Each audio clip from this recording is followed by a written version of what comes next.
Good morning, everybody, and welcome to the intro session to culinary coaching.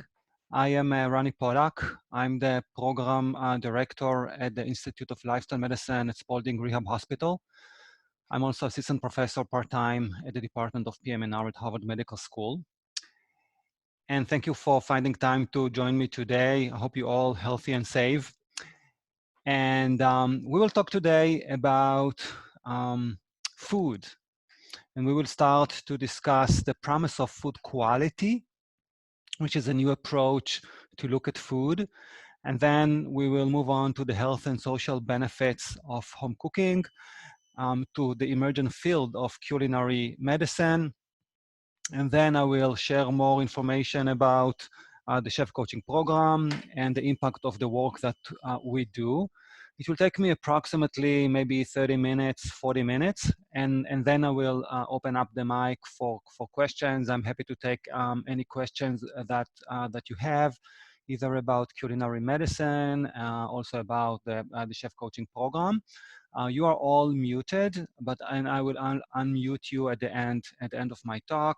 And also, please feel free to send chats. I will try to respond to all of them at the end of the meeting. So let's start with the promise of food quality. So as you know, many people talking about food, and mostly are focusing on which diet is better. Many people think that the Mediterranean diet is better. There is a lot of discussion about being vegan, low carb versus low fat. There's a lot of discussions about dairy products, whether they are healthy or not. And please know that most of those discussions is about the specific macronutrients that are healthy. Whether you should consume a lot of carbs or less carbs, about healthy fat, low fat, how many protein should you consume. And there is just a little focus about on the quality of the food. And this topic is becoming more and more popular. And this is just one example of a study that was published at JAMA just 2 years ago from Stanford.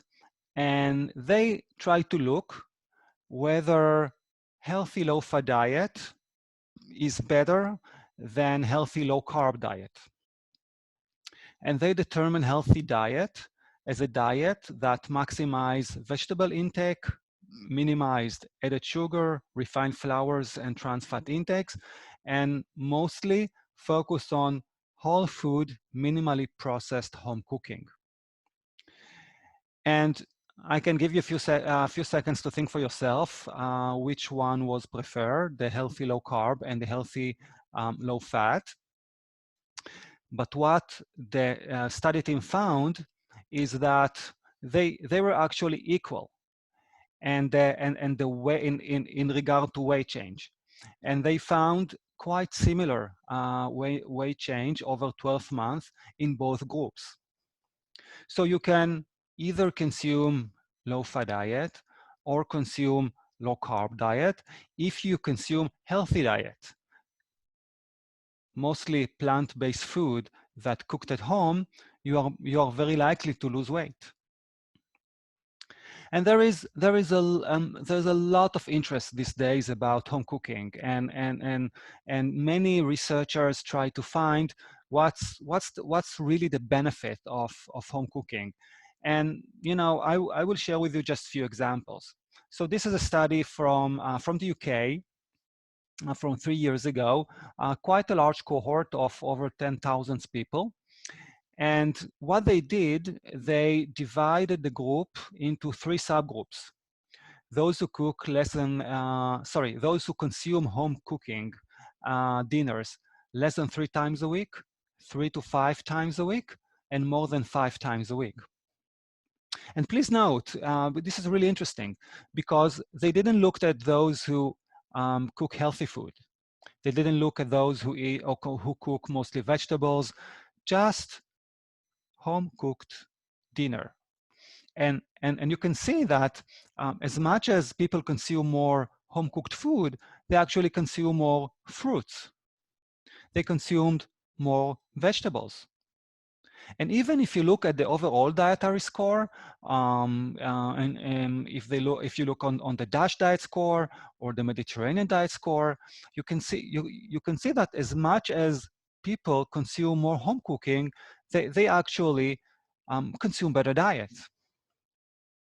And think about that for a minute as a provider with patients that try to increase vegetable intake, with patients that try to consume more fruits, to consume diet that are more aligned to the Mediterranean diet. So just by home cooking, you can do that. Another study from 2016, an analysis of the nurse health study and the health professional follow-up study. And those of you who are following the nutrition research, you know that those are two of the main cohorts that most of our guidelines came from. And they looked at meal prepared at home, MPAH. And in this cohort, they asked about lunch and dinners, not just dinners. So we have like 14 weekly meals on the table. And they found that they compare those who ate 11 to 14 meals at home per week to those who eat less than 6. And they found that those who eat more home-cooked food are less likely to develop type 2 diabetes. So it's not just improved nutrition. Now we are talking about disease prevention. And they also found that this is most probably because of less weight gain by those who consumed home-cooked food. So let's move on quickly because this is just a short talk, and let's summarize what we know about the health and social benefits of home cooking. So we know quite confidently that those who cook at home have improved nutritional quality. We also know that most probably those who cook at home have lower BMI, lower body fat, and lower decrease to develop type 2 diabetes. There is also more and more studies that looked at home cooking and happiness and anxiety, depression, and we can see benefits on the emotional aspects as well. But please think also on the educational benefits. So if we want our patients to eat healthier and to maintain healthy diets, they should know how to do it. I mean, it's very difficult to consume vegetables if you don't know how to cook them. It's very difficult to consume legumes if you don't know how to cook them, especially in these days when we go out less and stay mostly at home. And also, think of your patients. So I know about many patients that came to us that thought that home cooking and culinary programs are very attractive. Many people came to us saying that this is the first time they are considering changing their nutrition because they think that cooking could be appealing to them, could be just fun. And this is just one example of one of our first patients. So I think it was back in 2013. I mean, we published that a year later, and he is a physician that live in Boston, and he came to us just after he was diagnosed with type 2 diabetes. And again, he knew, he's a physician, he knew that he should move more, eat less, eat healthier. And still, when he came to us, he just told us that, he knew all these things, but cooking sounds fun to him, and sounds like something he would like to try, and he thought that cooking should be his gate to healthy lifestyles. And we talked a lot, and one of his first goals was to make his own lunch. And he used to, spend many hours in his office, and went out to buy a sandwich. And his goal was to make his own sandwich for lunch. And I asked him about potential barriers, and he was confident to make his own sandwiches. He had time to make his own sandwiches in the morning. His barrier was buying fresh bread. I mean, he didn't have time to buy fresh bread every morning. And then I brought up the suggestion that he can buy fresh bread, let's say once a week, or once every few days, and freeze it, and then defrost a few slices for a fresh sandwich every morning. And he was shocked. I mean, he was shocked that it is possible to freeze and defrost bread. And for me, this is really amazing to see the gap between the diet we hope our patients will consume to their skills level. So how can we consume that people will use healthy ingredients if they don't know how to cook them, they don't know how to use them? So this is kind of the environment that we are living in, the environment that brought a number of people, a number of researchers to think about home cooking as a key educational approach. And this was the landscape to the field of culinary medicine. And again, looking at the science, so these are two studies from a few years ago that looked at how much we cook. And you can see that there is a huge decrease of the amount of food that people cook at the US in the past 40 years. And you can also see that there is a similar increase of the food that we eat outside of our home. So you see that the numbers are not the same. Here they measured energy. Here they measured dollars. So it's not so 23%. It's not like 42%, but the overall approach is quite clear to me. We eat more and more outside and less at home. And thinking about the healthcare system, our world as clinicians, and at Spalding, we have like an outstanding gym, like an amazing gym with OTs and PTs that work with patients on the right movement, on how to do exercise, on how to move their body. And when we think about food, so what we have at Spalding is RDs that discuss discuss food, home cooking with patients. So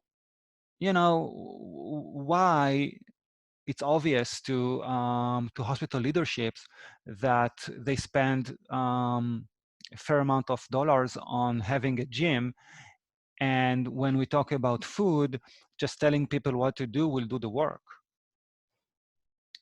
So most of researchers and clinicians think that one, understanding food is maybe even more complicated than understanding exercise, and that implementing food is maybe more difficult or more challenging than implementing an exercise plan. And still, we don't invest as much as we invest in exercise education. And just think what I mean, think how can it looks like if in the same floor that we have the gym, we'll have also a teaching kitchen with RDs and chefs that will train people how to make healthy food, how to make healthy, delicious food. And so this is what most of the people that promote culinary medicine think. And I brought you like two definitions of this field. This is quite a young field, so we don't have an agreed definition yet.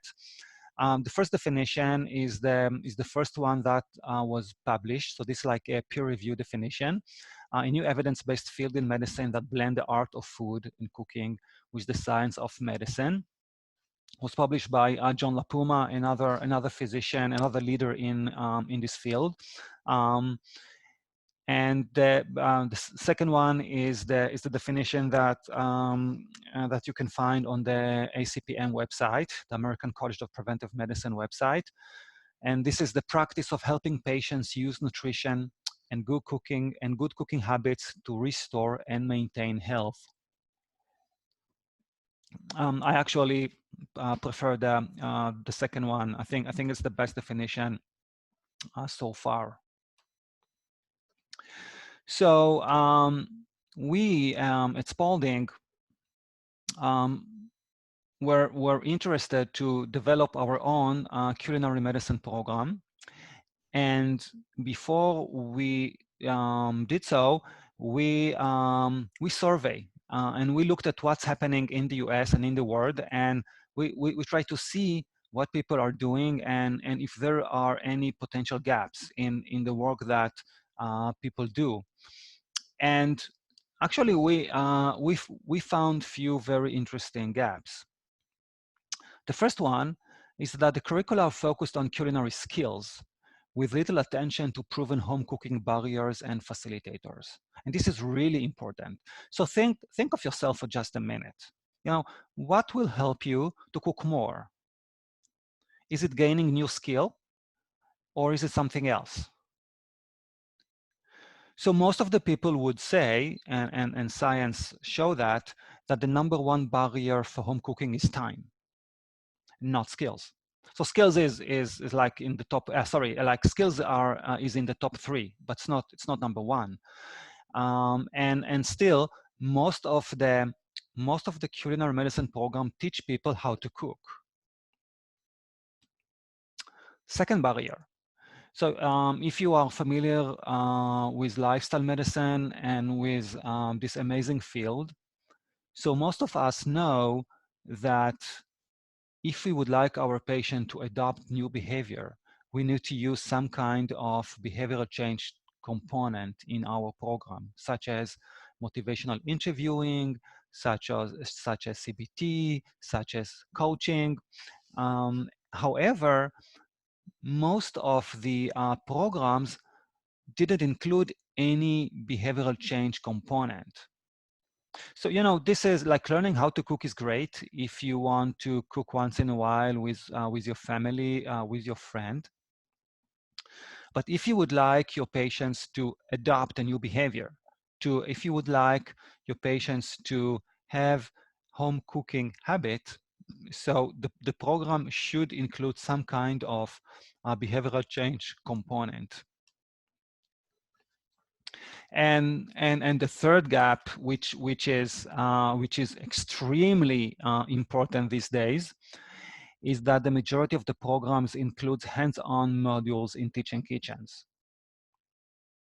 So all the programs that we reviewed were based on a teaching kitchen, where people needs to come to the hospital or to the medical center or to the university to receive training.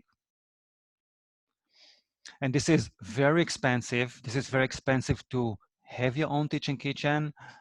This is very difficult to maintain a teaching kitchen. You know, maintaining a kitchen is something completely different than maintaining a clinic. It's a different set of expertise. And we now know that accessibility is even more concern than it was when we did this review.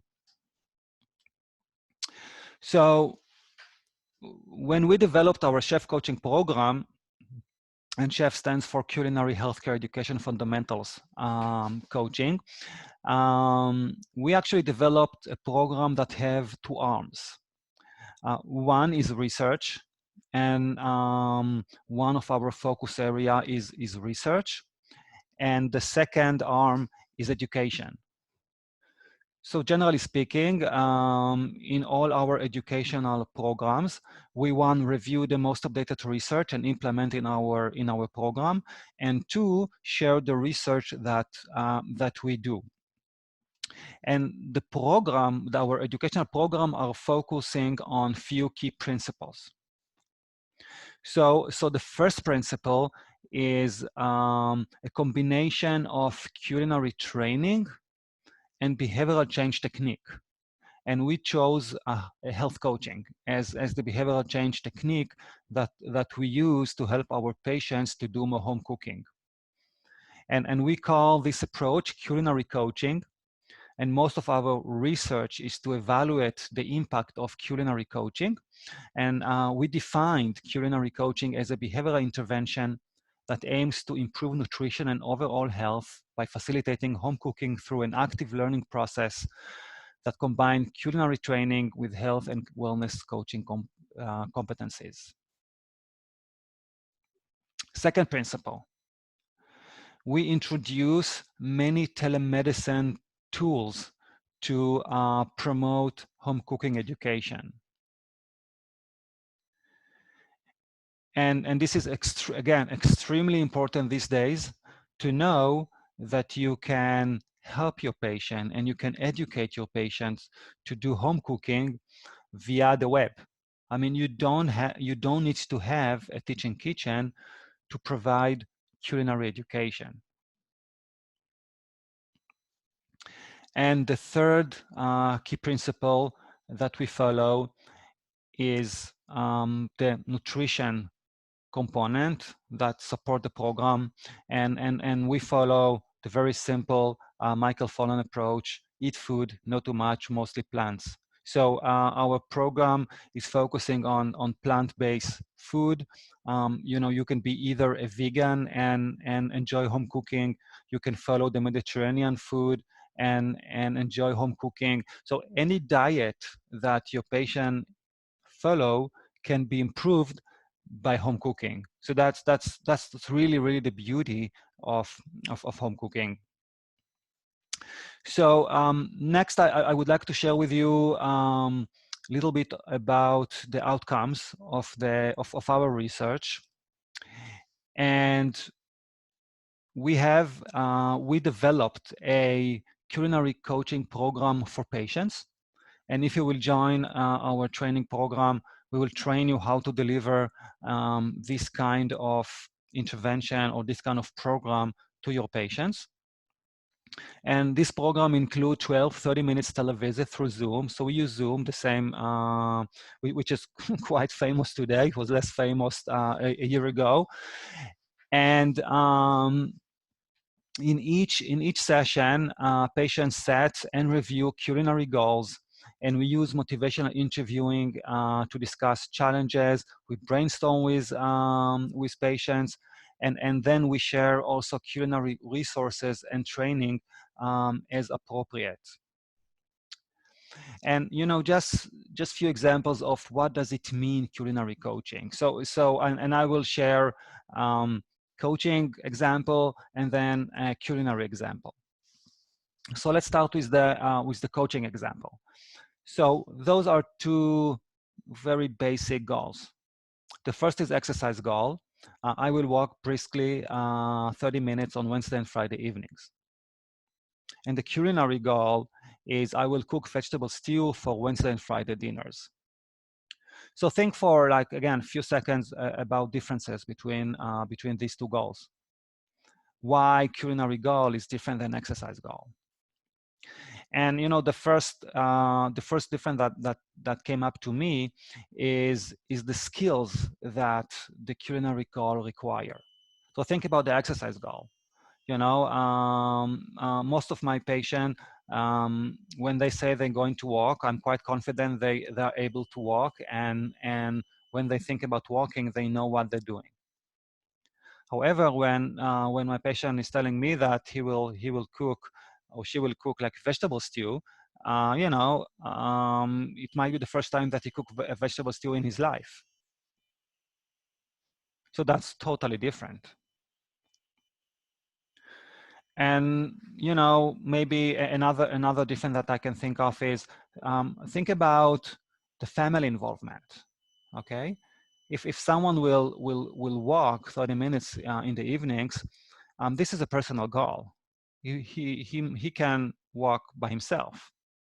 However, most of our patients, when they will cook vegetable stew, that becomes a family goal, because all the family will have to eat vegetable stew.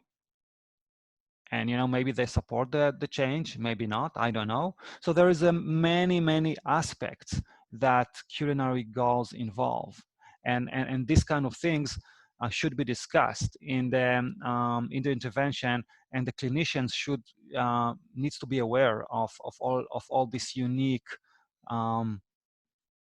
things that related to home cooking. And when we think about culinary training, so I brought an image of my freezer, just to give you an example of the training that we provide our patients. And maybe in interest of time, I will share only 3 examples. And as you can see, most of these examples are focusing on number 1 barrier, which is the time. How to save time in the kitchen, or in other words, how to be more productive, how to make more food in the time that you have to invest in cooking. And let's start on the left upper corner, and what you can see here is black lentils. And the tool that I would like to demonstrate here is batch cooking. And batch cooking is very important, and maybe the number 1 take-home message for patients and for clinicians who would like to improve home cooking. And what batch cooking means is cook as much as you can, more portions than you need when you cook. So when I cooked these black lentils in the past, and I can't remember why I cooked them, I probably wanted to make a salad or a main course, but I just cooked the whole bag, and then I took the portion that I was needed, and then I just freeze the leftovers.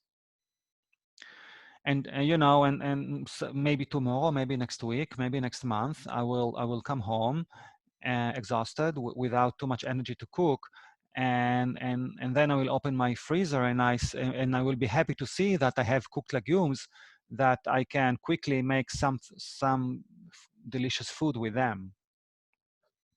And when you think of batch cooking, you can think of then one ingredient, such as the black lentils, and you can think of the whole food, such as soup. So if you see the 2 dishes on the right here, these are 2 soups. And again, I just cooked soup, and I cooked maybe double or 3 portions more than my family usually eat. And I quickly froze the extra portions, and now I have just home cooked food that I can use whenever I want. And the last example that I share is in the upper left corner. And I don't know if you identified what's in it, but I made tomato sauce. I found like fresh, cheap tomatoes in the market few weeks or months ago, and I just cooked tomato sauce. And then I froze it in ice container. And now I have like tomato cubes that I can use whenever I need to make tomato sauce. So this is another version of batch cooking. So you can batch cook one ingredient, you can batch cook the whole food, or you can batch cook just the sauce for later use. So what are the data that we have? So we have quite interesting preliminary data that show that patients that complete the culinary coaching program improve their cardiometabolic risk factors, improve cooking confidence, and improve the health outcomes. And our preliminary data was good enough to win a major grant. And now we are evaluating the culinary coaching program in a multi-center randomized controlled trial. We are recruiting. Actually, we complete recruitment this week. So we recruited overweight and obese patients, and our primary outcome is 5% weight reduction in 6 months. And I will be happy to share more in future intro sessions when we will start to analyze the outcomes, but the outcomes are really promising. Like, people are losing weight with culinary coaching program. Another application of the culinary coaching approach is in the community. We call it culinary coaching in the community, and this is intervention that we did, like a publication on an intervention that we did with a cafeteria, with cafeteria team, and we intervened the cafeteria, and we had amazing success on reducing many unhealthy items and improving the serving of many healthy items such as fruits, vegetables, fish, and so on. So interestingly, you can use the chef coaching approach, like the culinary coaching approach, to work with patients and also to work with kitchen teams if this is within your interest area. What we do next? So we now evaluating our phase 2, and phase 1, as you remember, was a coaching session with patient, and we shared recipes and videos. And last year, as you can see, it was published just a few months ago, we introduced another method, which is cooking online with a chef. And as you can see, the image here, we developed a method that a clinician, a faculty, can actually teach home cooking, live home cooking education from his or her kitchen, and patients can log in from their kitchen and follow the instruction. And we found that clinicians are really adopting this method, that they use this method, and this is one of the principles that we teach in the chef coaching program. So I will finish with the program, what we offer, and then I will open up the mic for questions. So the chef coaching program include 2 modules. The first module is chef coaching the basics. So and these are skills-based classes. We will teach you specific coaching principles and tools that's related to home cooking, and we will teach you specific culinary tools that related to home cooking. So it will be a combination of coaching classes and culinary classes. And the second component is chef coaching beyond the basics. And those are 5 sessions in small groups, up to 8 participants. And in this group, we will practice both the coaching principles and the culinary principles. And the bonus of the small group practice session is 1 session, which is a live cooking class with one of our chefs, and you will be able to log in from your kitchen and to cook with us. and you will receive a thorough explanation on how to develop and how to set your own station at home. Just a little bit of science. We evaluated the impact of the clinician chef coaching, the program that we offer. So we did that as well, and we found that clinicians that join our program improve their cooking confidence, and they also improve their competencies to prescribe culinary medicine. Little bit of data on who joined the program. So in the past, it's like 4 years ago already, we had mostly physicians and health coaches. I think these are the majority of our students even today, but we have much more RDs, nurses. We have a lot of OTs, PTs, psychologists, social workers. So we have many professions that that interest to learn more about culinary medicine, interest to learn more about how to deliver culinary medicine through telemedicine. So how people implement the training. So everybody improve home cooking. That's almost 100% of the attendees.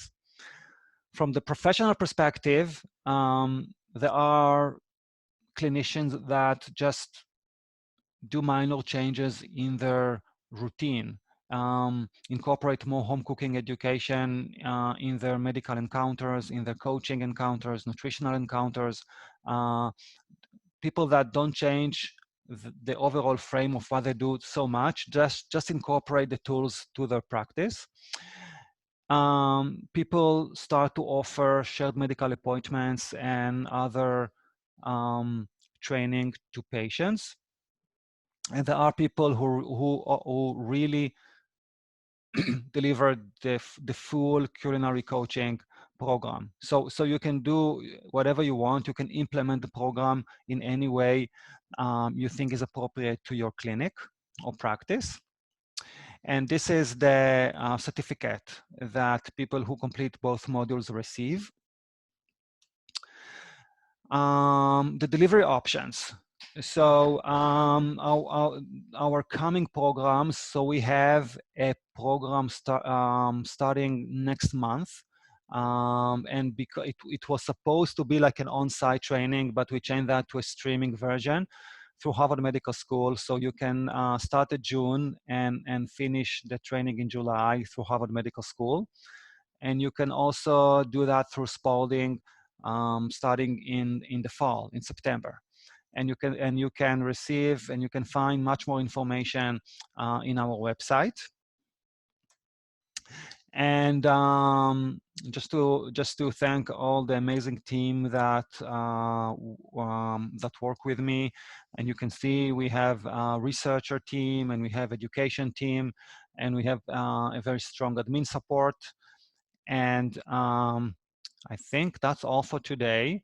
So I will stop the record, and I will unmute you if you want.